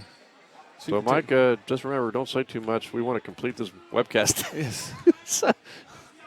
Well, you know, if they kick me out, good luck there. Going to be Farabee shooting for the Builders. And they'll shoot the technical first and then complete the foul shots on the foul. And Farabee misses 1 out of 2. And that's been Apprentice's story. They've been 1 out of 2 from the foul line on a number of trips. But they've done just enough to maintain the lead, never given it up in the second half, maintain the lead or extend it. And now DeMille hits the first one. 8-point ball game. And DeMille hits the other one. And Apprentice will get the ball. So 3 out of 4 from the foul line and the ball for the Builders. That was a big technical. Not only 2 points, but obviously possession too. Yeah, once you get down below 5 minutes and you're trying to complete a comeback or mount a comeback, anytime you turn the ball over back to the other team, it's detrimental. Well, it's not just giving up possession of the ball, but it's those 2 points too, which in a game like this would be huge. And now the Builders with a 9-point lead. Here is Melendez on a drive, and a nice defense blocked by the Knights. The loose ball pulled out of the air by Curry, and Curry is fouled again. And that foul's on Kyle Dragnich. So Curry to the foul line. Boy, in the final verdict, Apprentice is going to really outpace the Knights when it comes to foul shot attempts tonight.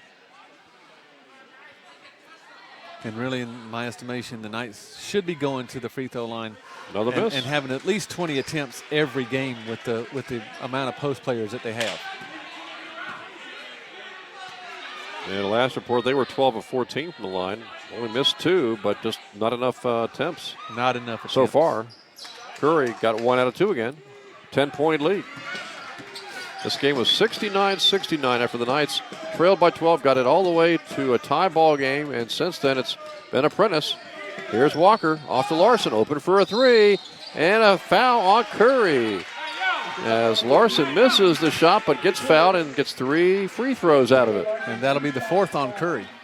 So now, again, Curry can attack the Knights and try to get Michael Newfield out, but the Knights need to attack Curry on the offensive end and try to get him out of the game. And a big mistake there by Curry to challenge that shot and to commit the foul. Larson misses the first foul shot. You know, and if Larson misses one more of the foul shots, the coaching staff for Apprentice will probably be patting Curry on the back saying, smart foul, smart foul. Yeah. Unfortunately, he's got 4, as you mentioned. That's one guy they don't want to lose. Well, with Apprentice now going into their almost 4-corner stall, he's not that instrumental because the Builders have been taking the Knights off the bounce one-on-one. No, it's DeMille and Farabee. 2 out of 3 for Larson to make it an 8-point ball game. What's probably most upsetting to the Apprentice coaches is it stopped the clock. Curry across the timeline, gets it over to DeMille. He's double-teamed. Timeout is taken by Apprentice. Good timeout because DeMille was in a tough situation near midcourt and double-teamed. Yeah, he was trapped very well. The only way he could really make a move is be over the half-court line, and that would have been a violation. So now, again, smart on the coaching staff for the Apprentice Builders to call the timeout. Now we see the Knights really have to start reaching for traps all over the floor, which is going to leave one of the Apprentice Builders open for either an open shot or open to attack the rim. And the question becomes, especially the way the Builders are missing at least a free throw, maybe hitting 1 out of 2 on a lot of their attempts, when do you start purpose fouling? Well, who are you going to send to purpose foul? That's going to have to be someone that's going to have to check in because just about everybody on the Knights team that's out on the floor right now has 3 or 4 fouls. Yep. You know you don't want Newfield to foul or Walker or Beatty or Larson or whoever else. They all are at that point. So now you have to start. So my guess is you send in a sub whose somebody in. Whose idea, whose responsibility will be just to foul. Looks like Rumbaugh's coming in. We've seen McGuigan in the game in the first half. He could come in to foul. We've Wood seen, as well. Yeah, Wood also. Mosley. Mosley or, some of the players we haven't seen. Hosier come in to get a foul. And maybe even Hosier to come in and the question is if, with that kind of approach, how quickly do you go to it? Well, you'd have to start going to it after this possession.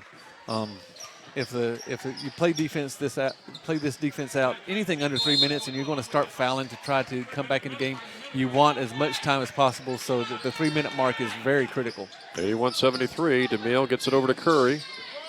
Back to DeMille. Shot clock at 15. The Knights have gone into a 1-3-1. Here's DeMille. Shot clock at 5. DeMille, will they get a shot off? Nice pass to Curry, and he missed the slam. It hits and goes out of bounds. Boy, Apprentice had a chance there to take a 10-point lead on a thunderous dunk. Instead, it's the Knights with a chance now to cut into an 8-point lead. And so now you want to take your time. You still want to run your offense and score, and now you can start looking to foul. Larson with a 3, hits. He had a good look at a 3 and he nailed it to make it a 5-point deficit. So what a big turn of events. A missed dunk by Curry, a 3 by Larson. And instead of maybe being a 10, we apologize, had some technical difficulties, Mike, but we are back up and running right now. It's 81-76, the Apprentice Builders holding on to a 5-point lead. Larson just hit a big 3 to cut what was an 8-point lead down to 5. And what made that 3-point shot so good for Larson was the dribble penetration by Walker. DeMille, and he's tied up by Larson. And the ball is going to be turned over to the Knights now. So the Knights have a chance here, only down by 5. Now there's a consultation with the referees. And they're going to stay with the jump ball. Yep. So good defense by the Knights, and now they've got a chance here with a 2 to get it down to 3, or maybe even a 3 to reduce the lead for Apprentice down to 2 maybe. Again, the Knights want to take their time, run their offense to where it's supposed to be, not just jack up any shot. Walker's got it, almost lost it. DeMille knocks it out of bounds. Shot clock at 20, game clock 2:06 to go. And not a lot of movement there by the Knights. You really want to see a lot of movement on the offensive end to really try to stretch out that Apprentice defense. Curry checks back in. He's got 4 fouls. It is Beatty inbounding to Rimbaugh. Aaron with it. Dribbles right. Tries to get it back to Beatty. Does. Shot clock down to 10 now. Beatty. He's going to fire the 3. Too strong. Rebound Curry. Had it, lost it. Rimbaugh's got it. Game clock down to a minute 45 now. Knights desperately need a basket here. Yeah, you don't need to take a 3, but you got to get a good shot. Walker to Beatty. Back to Walker for a 3. And no good. Rebound. Rimbaugh hesitated on the stick. It's Walker for a 3 on the way. No good. Another big miss. Knights battle for the rebound. Grab it. Larson steps on the end line. And the ball will go over to the Builders with a minute 13 to go. Well, the Knights had 3 or 4 good looks. And you wonder where this offensive rebounding was in the first part of the game. Well, for the first 30 minutes of the game. Builders with a 5-point lead. They're trying to avoid the turnover. Will the Knights foul? Well, I guess not. They haven't so far. Here's DeMille. Tries to pass it. Walker steals it. Here's Walker. Up court to Beatty. Here comes a 3. Good. And the lead is down to 2 with 53.4 seconds left. And Apprentice, they're going to call that a 2-pointer to make it 81-78. Looks like. Apprentice kind of looks like that runner headed to the finish line, but really gasping down the stretch right now. And again, you know, that being a 2-pointer, that was probably not one thing that coaches really hate is when you step on that line. Yep. 6 inches back and you get the 3 clearly off. So now again, do you foul or do you not foul? Well, the Knights have been playing good defense, and the Apprentice has turned the ball over a couple times. The 1-3-1 zone that the Knights have thrown out there is really taken the Builders and put them off balance. If you play defense for the entire stretch, and it's 35 seconds down to 18, and the Builders hit a basket, then you're really behind the 8 ball. Really behind the 8 ball. So I would look for the Knights to come out with a full court press, try to steal the ball. So maybe foul as soon as they get across the 10-second line? Yeah. Try to steal the ball in the back court. As soon as the ball gets into the front court, really try to steal the ball, and if you don't get it, you get the foul. Because now you want to take this 53 seconds and elongate the game as much as possible until you get the lead. And the Builders, they're just trying to avoid the turnover, trying to get to the foul line if possible, and trying to nail both foul shots.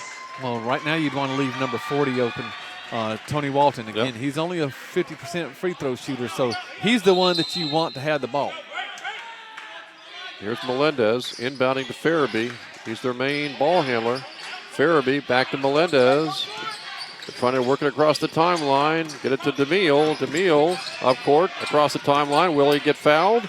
Will the Knights foul? They do. Walker fouls DeMille. 39.6 left. Two big foul shots coming up here for DeAndre DeMille.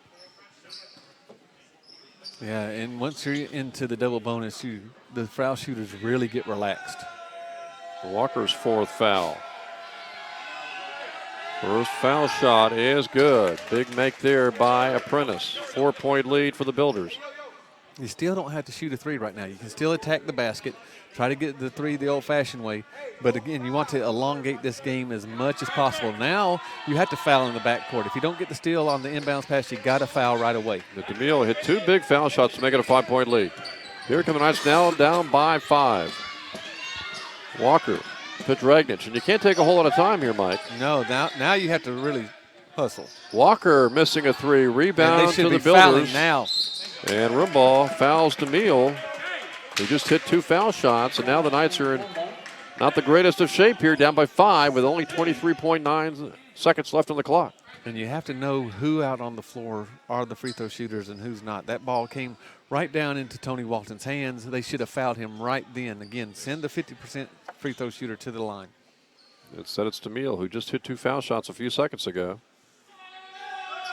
And his first foul shot is perfect. And for the season, he's shooting 75%. So, again, now the Knights can't take a lot of time. They have to come down, get the shot up quick. I would attack the basket because Apprentice doesn't want to foul. And then as soon as the ball comes in bounds, you go for the steal. If you don't get it, you have to foul. And DeMille misses the second one. 6-point ball game. 20 seconds to go in the game. Beatty all the way. Shot good. 84-80. Long court pass to Curry. Curry is fouled.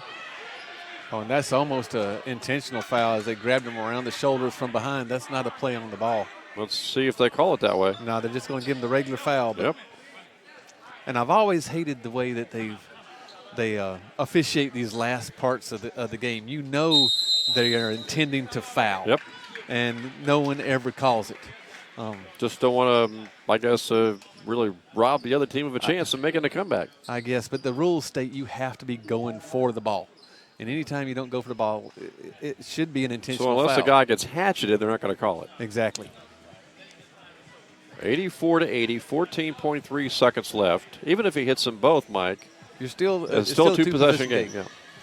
Again, though, you can't waste a lot of time. You have to come down. There's probably one or two passes down the floor, come off a screen, shoot the three. You have to hit it, and then make sure that you find everybody as soon as the ball comes inbound, foul. So it's not out of the realm of possibility, but it's getting pretty close. And if he hits them both, the Knights obviously have to hit a three. You know, have to hit a three, get a steal, or maybe obviously a turnover of some nature, or obviously a foul and missed foul shots, and then hit another three. And you have to wonder, all in 14 seconds. We can play the what-if game. What if the Knights played with this type of energy in the first half? Would they have gone in down? What if they would have played with the energy that they played in the last 3 minutes with all the offensive rebounds that they got for the whole game? Would they be up by 10 right now? Then the Apprentice folks will say, if we hit our foul shots, we're up by 12 points. So both coaching staffs, you know, they can go back and show their kids this, and all these games are learning experiences. It's just how fast can these kids get it through their heads that this is the things they have to do, and this is how they have to play, not just for spurts, but for the full 40 minutes. That's why they preach 40 minutes as opposed to making a late run. Well, here is Curry, he's had a lot of 1-for-2s from the foul line tonight. He's got 2 shots, and he makes the first one. You know, and one shot's not going to kill you. If he makes this next one, it really, really makes it difficult for you. Curry's second shot is good, and he got them both.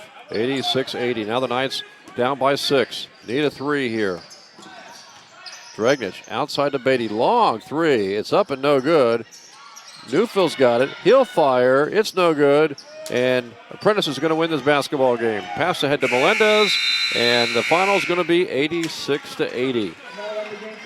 And congratulations to Apprentice. It keeps their hopes alive to contend for the USCAA National Championship. Yeah, big win for them. They're 14-9 now. For the Knights, it's kind of disappointing knowing how they played in the second half, especially the last 3 minutes. Those are the type of stretches that we'd like to see for the full 40 minutes. And so the Knights have dropped to 6-18 on the season with the season-ending doubleheader against St. Mary's, of course, coming up on Saturday. And we got 2 ball games coming up tomorrow, the doubleheader, the final doubleheader of the regular season. And, of course, the men's and the women's team not headed to the postseason tournament. So it's the year-end wrap-up for these 2 teams for the Southern Virginia University men and women. It'll be Senior Day tomorrow here at the Knight Sports Arena. Yeah, Senior Day is always very emotional, and as a coach, you like your seniors to be recognized, but you don't want to throw things out of perspective and kilter, especially with the emotional things going on. The women has a chance to knock St. Mary's out of contention for the CAC tournament. The men, on the other hand, you have to wonder how St. Mary's is going to play. They are already cemented the number 1 seed. Are they going to play the regulars for the full game? Are they going to pull people out and rest them? I can see things happening both ways. It's just going to be dependent on the St. Mary's coaching staff. Okay, looks like Tony Caputo will drop by for just a quick word here as the Knights again falter and fall here 86-80 to Apprentice as the Knights are now 6-18 on the season, and Apprentice improves to again 14-9 on the season. And we've got the latest numbers, Tony, and big rebounding edge, obviously, for Apprentice, 40-31. You guys just refused to quit. It looked like you guys played with a lot more energy in the second half. Yeah. We gave them a little wake-up call, I think, in the locker room there at halftime. But, yeah, it's, that shouldn't be the case. I mean, that team, they came in here very fired up. That's the best time I've ever seen an Apprentice team shoot. They shot lights out, and we didn't have much of an answer for their big guy inside. 33 had 22 points.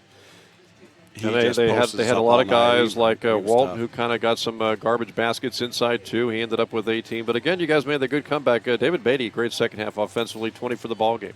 Yeah, David, he was one of the guys that woke up in the second half and really got active in the game. It was frustrating the second half or the first half. Yeah. They just went in at us. I thought we were going to close that thing below 5 and go into halftime and not feel bad, and then all of a sudden we're down 11 or 12. I think it was 12 at halftime. Yep.